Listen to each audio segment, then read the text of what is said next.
ప్రకటన గ్రంథం 2వ అధ్యాయం 1 నుంచి 7 వచనములు.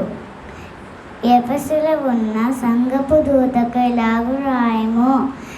నక్షత్రమును తన కుడి చేత పట్టుకొని 7 దీపస్తంభముల మధ్య సంచరించువాడు చెప్పు సంగతులేమనగా, నీ క్రియలను, నీ కష్టమును, నీ సహనమును నేను ఎరుగుదును. నేను దుష్టులను సాయింపలేవనియు అపోస్తులు కాకయే తాము అపోస్తులమని చెప్పుకుని వారిని పరీక్షించి వారి అబద్ధికులని నీవు కనుగొంటివనియు, నీవు సహనము కలిగి నా నామం నిమిత్తము భారము భరించి అలయలేదనియు నేను ఎరుగుదును. అయినను మొదట నీకుండిన ప్రేమను నీవు వదిలితివని నేను నీ మీద తప్పు ఒకటి మోపవలసి ఉన్నది.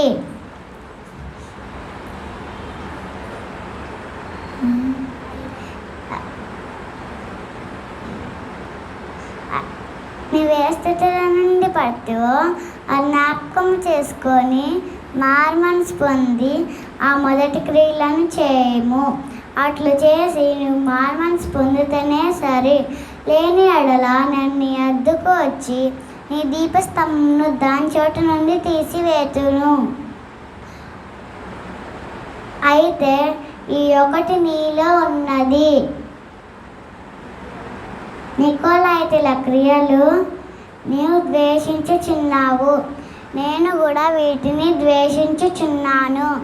చెవిగలవాడు ఆత్మసంగములతో చెప్పుచున్న మాట వినుగాక.